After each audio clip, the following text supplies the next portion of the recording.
Hi, I'm Barbara King, and we're back at our garden makeover. Well, we've done a lot of the dirty work. We have cleaned this place up. We have moved things. We've prepared beds. And we are lucky enough to have Sam Lemhenny from the PHS Philadelphia Flower Show, head designer, and boy is he incredible. Sam, we need your help. Well, I'm here to help. I can't wait. We're looking forward to having some fun and bringing life to this garden, so it should be great. Awesome. Well, we love your design ideas that you've done with the Philadelphia Flower Show. And of course, this isn't as giant, but lots of detail needs to be put into making this special without completely redoing it. Do you think you could help us do that? We can definitely do that. You know, no matter what the scale is, it still goes into the same things of looking for color and looking for new elements, looking for texture, looking to bring new elements into the garden. It's really all about having fun with it and really sort of making it your own space. That's really what it's all about. And a little bit of trial and error, a little bit of fun. Oh, yeah. And we'll have a good time. You know, we have different areas of this garden that you and I could probably transform with, I'm hoping not to hire contractors. No. And all right, good. Correct, absolutely. Now this space is small enough. It's really easy for an individual to sort of come into a space like this and sort of just tinker around and peter around and come up with some ideas, do some research online and come up with some really fun ideas, come up with the color scheme that you want to have, come up with some different textures that you like, different plants that you're enjoying, and bring some new plants into this garden as well too, and that's what we're going to do a little bit, so it should be fun. That's why I love talking to you. The sky is the limit. Absolutely.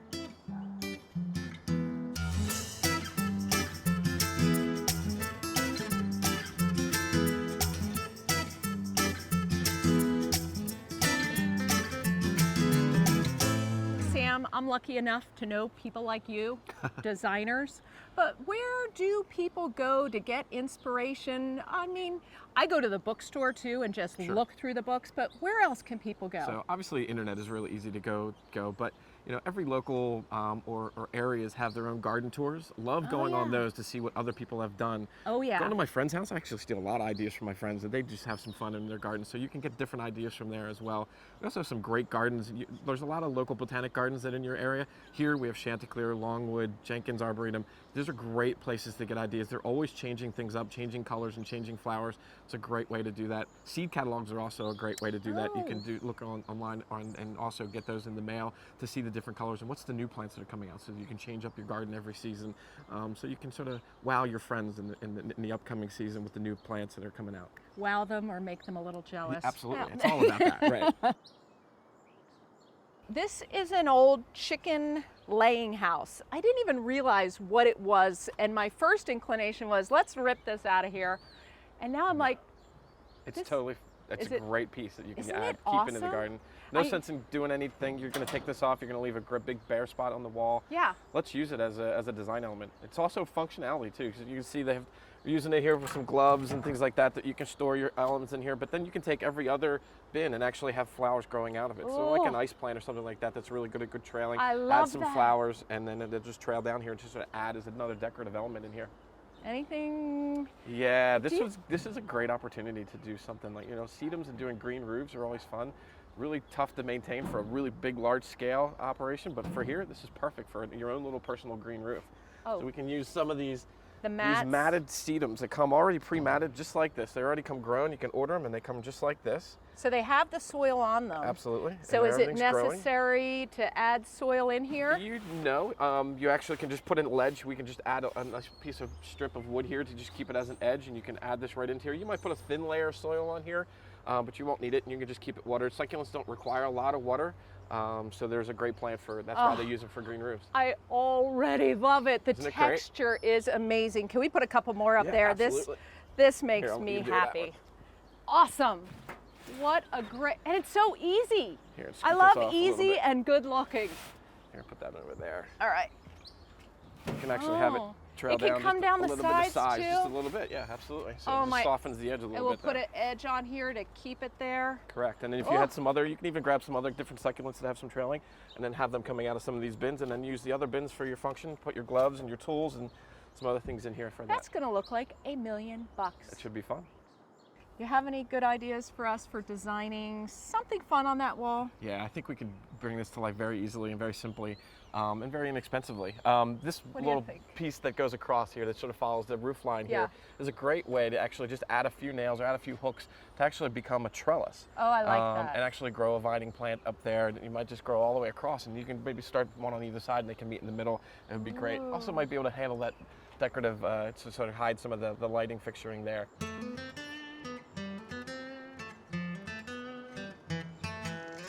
So we want to find just the right gravel to put into this path.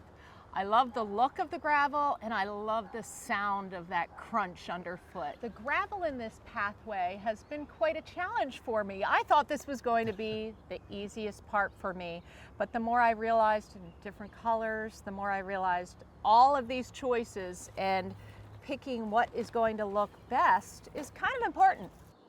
I just love that sound and feel of the crunch under your feet. So I want to make sure that we can hear that crunch as you're walking through the garden. But also the functionality of it's pretty important. It's to keep the weeds down. Absolutely. So you want to go thick enough and you want to make sure you have enough of that. Trying and airing it out is really sort of fun. And you take a look at some of these and you want to try and see if you can pull in some of the different colors and some of the different surroundings that you have here. So if you look at the back wall over here, lots of grays, a little bit of browns, some earthy tones there that I think, you look at some of these, this might have some of those tones in it, but it's maybe a little bit too much white in here, maybe a little bit too bright in here. You want to sort of kind of keep it toned down. We have this big bright white wall over here, so you don't want to compete with that. You want to sort of tone that down a little bit. Okay. And, look at some of this. This is a little bit bigger too. It has a little bit more lighter. Again, I think a little bit too lighter. You get into this type of stuff. This is a little bit more functional. It's actually a base, but it's definitely something that's used in different walkways. But it's really thin, gives you that thing. I'm not sure it gives you the crunch that you want. Yeah. But it gets to the color. It's very monotone, and it's sort of pouring one of the colors over here. But I love this one here that you have that we found that I think has a lot of the great colors in it that sort of pull all the different colors from the wall unit out and sort of then does give you that look. So you can see all the different colors and different shades that you see that are pulled right out of the wall over here and then sort of lays out real nice, real fall, and it still does give you that little crunch as you walk on it under your feet as you go. Well, choices are wonderful, but they can also be overwhelming. So I always try to narrow it down to a couple choices. Right. And I'm feeling this is nice and I'm liking this. Yep. So what do you think we do a patch of this and a patch of that and then decide? The really cool thing too is that we actually could mix both together. They also play off of each other. You actually could create some patterning in here or do part of the walkway and do some different designs that maybe do the edge in the light and the darker in the middle to sort of bring out the colors and things. So that could be fun as well too. So maybe we can try that out as well. I'm liking that. That's why it's fun to talk to people. The always cool fun thing too is that the trying and error, that's what this is about. You can get these smaller bags. You don't have to go right to the big bags or get a dump truck load of stone right away. Go and buy a bunch of samples and kind of test them out and try them out just like we were throwing them down here on the ground. You can always scoop them up and put them out somewhere else, or you can use this for your fish tank later. I like that. I like paying attention to these details because in the end, I think that's what makes the difference between an ordinary garden and a spectacular, extraordinary Absolutely. It's garden. all about making it your space too. Whatever you like, it's what your personal taste is, and really sort of what makes you feel it. You talked about the crunch under your feet. That's a great personal thing that you want to have. Yeah. Some people might want to keep it quiet, but it's a great way to sort of make it unique and make it your own as well. I like it. And there's really not a wrong answer, right? I don't think so, but I'm feeling this mixture of stone. Yep, absolutely. Okay.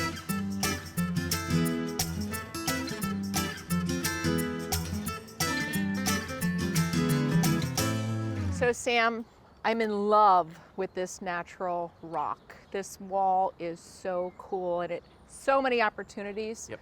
I love the symbol area that's naturally growing in here. It's seeded itself. It's perfect. But what kind of design elements do you see adding to it to make the not so perfect areas of, where the wall's crumbling? Absolutely. I think a lot of people would take a look at this wall and the first thing they would say was we got to repair it. But I love the fact that this looks like it's almost like a ruins wall, and it actually can really sort of extend the garden up into the wall as well too. So you have the symbol area, so it can actually grow plants. So we can actually bring some of that sedum that we used on the roof over there. Carpets. The carpet. I'm and loving you actually these. can cut it into smaller pieces and then just tuck it into areas, use some soil and tuck that into there. The other great thing from this, since this is our edible garden, there's not a lot of space for some big vegetables, so you want to try and use the garden space for that. Herbs would work great up here. Ooh. So this could become an herb wall that you come in here and actually grab some of these great tasting herbs and infuse them in some drinks and make some drinkables and have some fun on the patio. Sounds good to me. Yeah. Now, should we put some soil in here? What do you think we should do to prepare for plants going in there? Yeah, I actually think you should put a little bit of soil in there, but in most cases this already comes with soil, or it comes with a matting that you have there. Yep. And you can sort of just tuck it in there and it'll actually naturalize. But you still, in some of the deeper pockets, you definitely want to put some soil in there.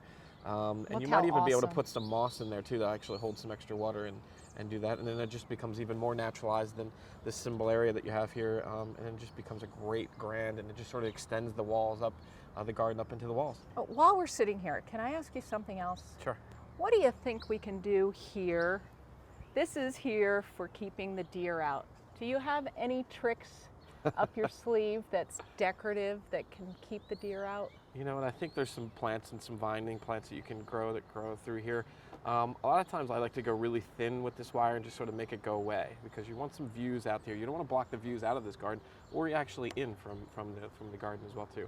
So I think it's just sort of kind of All right. What do you think? I mean, do you have any thoughts about it? I would love it to disappear. So does fishing line work? Absolutely, fishing line works really well. That's what I usually use, because it just disappears into the garden, and from a couple of feet away you can't even see it. All right, sounds good. Okay.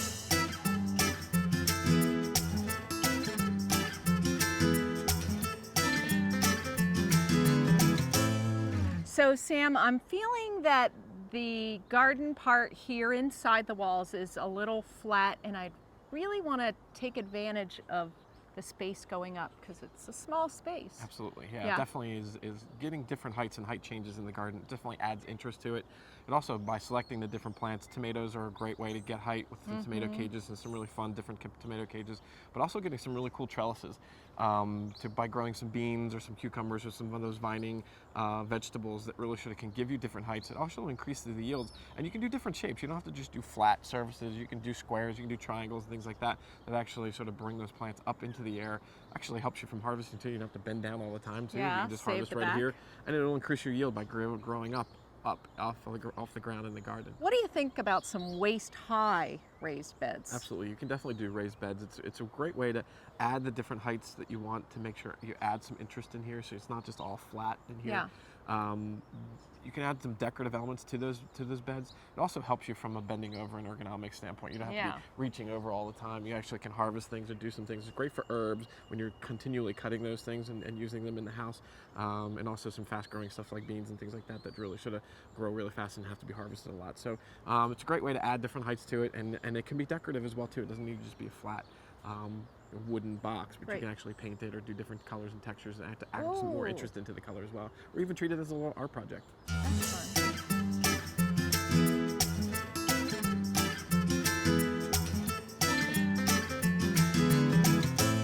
So some of the old pieces that are already in this garden, at first I was like, oh, we need to get new. But the more I look at them, Right. the more I fall in love with these pieces, like this Absolutely. old sink. We talked about not adding, you adding new elements, but making them look like they've been here forever. And I think this is one of those pieces that you don't want to add new. You want to actually leave this here because it definitely relates.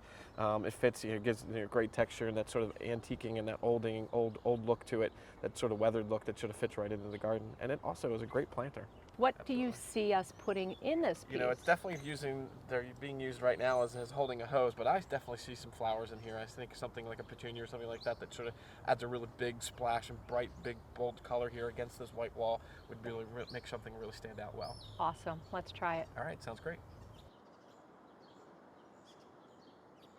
Well, Sam, we're in the front of the walled garden now, and we've already made some changes here where we've removed some plants and replanted them, trimmed some things back, left what we wanted to deal with. And what I'm really seeing is, again, I love seeing this wall. Yeah, this wall is a great element for the garden, and definitely either on that side, this side even looks better. So. Yeah, so what are your thoughts as to how can we plant this and still see the wall and still have that magical cottage feeling? Yeah, absolutely. The more variety of plants that you have out here, you can buy ones and twos of things and don't feel like you have to have just a line Yeah. of plants or, these soldiers that are standing up, which I can't stand. It's one of my worst things Yeah. when people just plant 15 of the same thing right in a row. When you have these different heights and these different textures and you have 1s and 2s of things, think of odd numbers. It's always a great great technique when Yeah. you're doing designs, thinking 3s and 5s, and that's how you can kind of add the different texture and add the different the elements into this garden, and really sort of bring the garden and the color to life here. I like that. Now, what do you think about art in this area? I don't want anything formal, obviously. No. I don't think that fits the garden, but I'm still feeling Right. that, again, the art's going to add more texture. It's going to add some more whimsy. Absolutely, and It's it okay? adds a little bit of personality to it as well too, to fit what your personality is. We talked about the birdhouses up on the Right. wall. Maybe you bring a couple of birdhouses that are on some really decorative stands or posts that are here. Oh, Maybe I there's like some that. wind chimes or some wind that are on a shepherd's hook or something like that add some sound in here. Or maybe there's some wind spinners that sort of help thing. What the wind spinners also do help keep some of the larger animals like the deer away. Helps deter I that a like little bit that. as well too. But again, have some fun. You don't want to go overboard here with that. Yeah, stuff, you have but- to be a little but careful it just there. adds a little bit of extra character into an interest as you walk down the garden and walk through this and as you walk up to this space. And I love your ideas of don't be afraid to try stuff, Correct. right? Yeah, absolutely. That's my, I tell everybody there's really no wrong answer here. Yeah. And if you don't like what you've done and you spend a season with it and you're kind of like, you can take it out and plant something new. Come a new color, a new texture, a new plant. And it's always fun. Your garden can always be ever changing, and that's what it should be. And it should be fit your personality. Yeah, you make that so much more doable than me sitting home thinking about what to do. So do what he says, try it. You can't lose. Nope, you can't. Have fun with it too. Awesome.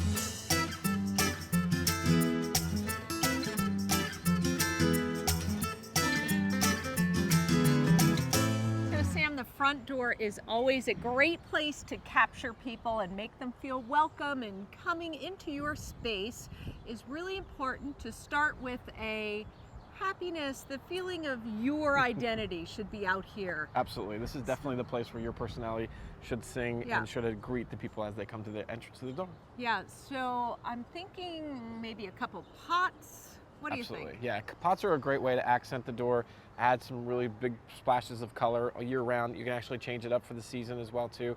Depending on what time of year, you can change the pots and change that season, change the color a little bit. Also thinking too is you might want to accent something on the door, maybe a wreath or something like that, or Oh, I love that. succulent wreaths. How about that? That would be great. That would be really, sounds really beautiful. special. Mhm. Oh, I love that. And it Absolutely. won't compete with anything because it's all that one monochromatic look. Correct. Absolutely. Awesome. And that can change for the season as well too. You could do something a little bit more holiday-esque during the holidays and things like that. So. Nice. What do you think about getting some height? Right, I definitely think some height here to actually accent the outside and sort of frame the house a little bit.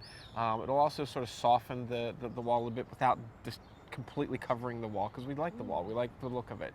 Maybe a tall evergreen, something that's going to stay short and compact, but gives you a little bit of height and actually gives you an all year round color. Could potentially be a great accent piece to go on either side, on the outsides, to do something conical or something sort of columnar. Whether it be a boxwood or whether it be a juniper, or it could be even an ilex of some sort that sort of stays compact and stays short, but sort of gives you those anchors on the outside, that columnar look. That sounds really good. Welcome to the entertainment area of this property. This is a place where I see people gathering, activities, horseshoes happening. Absolutely. This is where this is where the fun happens. This is my favorite part of the garden, right? This Yeah. becomes your outdoor living space, the room. You enjoy the color and enjoy the space and the plantings we have out here, but then this is where the fun happens, Yeah, right? give them a reason to come and enjoy life right here.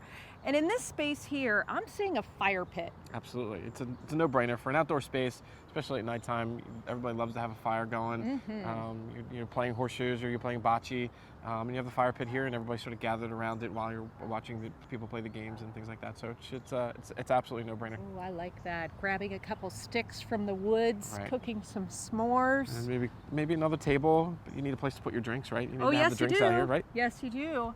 Now, there's also some great elements that are already here in the garden, like this well. Yep. We're going to plant this well up. I really just love this. It's beautiful. It's there. We're not moving it. Absolutely. But- It's still in the same essence of, taking the things that are existing in the garden and not completely getting rid of them, but sort of transforming them into something beautiful. The well gives you a great opportunity to plant color in there and sort of really highlights, you got these great earth tones, and if you have this big splash of color coming out, mixture of colors that are coming out of the well would really be a great accent in this space.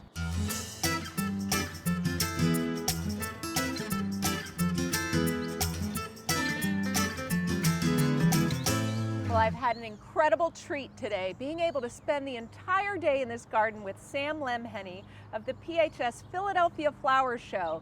He's the designer of the Philadelphia Flower Show, and you've given us incredible ideas for this garden. Well, it's been great working with you today, and we did have a lot of fun brainstorming and coming up with some great ideas and some easy ideas for people to do, and just really sort of thinking about things a little bit differently, and I'm excited to see them all come to reality. Oh, you and me both, but I don't think I'm going to be able to sleep tonight with all these ideas swirling around my head. I cannot thank you enough. So Oh, you're welcome. why don't we just sit back Perfect. and enjoy the moment? And this is a great way to end the day. To the garden Thanks. with a little sangria. Can't go wrong.